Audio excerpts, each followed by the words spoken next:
পঞ্চম শ্রেণীর ছাত্রের স্কুল থেকে বাইসাইকেল চুরি হয়ে যাওয়ার ঘটনায় চাঞ্চল্য ত্রিমোহনী এলাকায়। মঙ্গলবার বিকেল 4টে নাগাদ পাওয়া খবর অনুযায়ী হিলি ব্লকের 3 নম্বর ধোলপাড়া গ্রাম পঞ্চায়েতের ত্রিমোহনী প্রতাপচন্দ্র উচ্চ মাধ্যমিক বিদ্যালয় থেকে একটি সাইকেল চুরি হয়ে যায়। আরও জানা যায়, পঞ্চম শ্রেণীর ছাত্র সৌরভ দাসের সাইকেল চুরি হয়ে যায়। প্রত্যেক দিনের মতো আজও সাইকেলে করে বিদ্যালয়ে আসে ওই ক্ষুদে স্কুল পড়ুয়া। এরপর ছুটির সময় দেখা যায় তার সাইকেলটি নেই।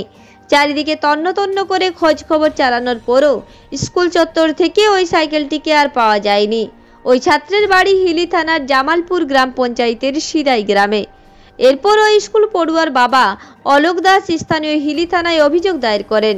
পুরো ঘটনা খতিয়ে দেখছে হিলি থানার পুলিশ বলে সূত্রের খবর। তবে ত্রিমোহনী শহরের 3 কোনা মোড় তথা ট্রাফিক মোড়ের সামনে ত্রিমোহনী স্কুল থেকে কিভাবে সাইকেল চুরি হলো সে নিয়ে প্রশ্ন তুলছেন ওই সাইকেল হারিয়ে যাওয়া পঞ্চম শ্রেণীর ছাত্রীর বাবা। পাশাপাশি তিনি জানান, কিছুদিন আগেও আরেকটি সাইকেল চুরি হয় স্কুল চত্বর থেকে।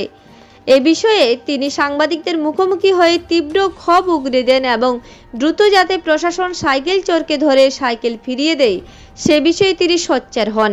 আমার ছেলের নাম সৌরভ দাস ও ত্রিমোহনী প্রতাপচন্দ্র উচ্চ মাধ্যমিক বিদ্যালয়ে ক্লাস 5-এ পড়ে। আজও স্কুল থেকে স্কুলে যায় এবং তার একটা লেডিবার্ড সাইকেল ছিল, সেই সাইকেলটি নিয়ে সে স্কুলে যায় এবং স্কুল যখন ছুটি হয় সে গিয়ে দেখে যে তার সাইকেলটি সেখান থেকে চুরি হয়ে গেছে।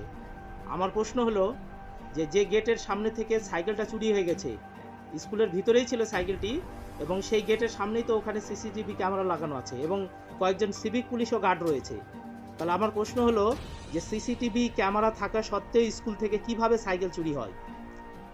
আমি প্রশাসনের কাছে অনুরোধ করব তারা যেন অবশ্যই এটার ভালোভাবে তদন্ত করে খুব তাড়াতাড়ি যেন কে সাইকেল চুরি করলো তার যেন সঠিক তদন্ত করা হয়। এবং শুধু আমার ছেলে নয়, এর আগেও বেশ কয়েকজন এরকম শোনা গেছে যে তাদেরও সাইকেল নাকি চুরি হয়েছে। তো যেখানে সিসিটিভি ক্যামেরা আছে সেখানে সিভিক পুলিশ প্রতিনিয়ত যেখানে গার্ড রয়েছে তা সত্ত্বেও সেই জায়গা থেকে কিভাবে সাইকেল চুরি হয়? স্কুলের নিরাপত্তা নিয়ে আমার প্রশ্ন রয়েছে তো। এবং আমি প্রশাসনের কাছে অবশ্যই বলবো এই বিষয়টা যেন ভালোভাবে তদন্ত করা হয়। আমার প্রশাসন যেন ঠিকভাবে এটাকে তদন্ত করে, কারণ স্কুলের সামনে সিসিটিভি ক্যামেরা, স্কুলের মেন গেটে সিসিটিভি ক্যামেরা, সামনে সিভিক পুলিশ গার্ড, তা সত্ত্বেও কিভাবে একটা স্কুল থেকে সাইকেল চুরি হয়? অবশ্যই তাহলে প্রশাসন কেন এটাকে দেখবে না? প্রশাসনের দেখা উচিত এবং প্রশাসন অবশ্যই যেন এটাকে তদন্ত করে বের করে যে কে চুরি করলো। এবং আমি কিন্তু এটাও বলবো যে এটা যদি না তদন্ত করতে পারে তাহলে বলবো যে এইসব সিসিটিভি ক্যামেরা বা যে পুলিশরা যেখানে গার্ড রয়েছে তাদের এইসব ভাওতা, তাদের গার্ড দেওয়ার কোনো মানে হয় না। কারণ যেখানে স্কুলের সামনে যেখানে সিভিক পুলিশরা গার্ড রয়েছে, সিসিটিভি ক্যামেরা রয়েছে, তা সত্ত্বেও কিভাবে সেখান থেকে সাইকেল চুরি হয়? আমি প্রশাসনকে বলবো অবশ্যই এই বিষয়টি যেন তদন্ত করে দেখা হয়। দক্ষিণ দিনাজপুর থেকে বিদ্যুৎ কুমার মাহাতো রিপোর্ট, রূপসী বাংলা মিডিয়া।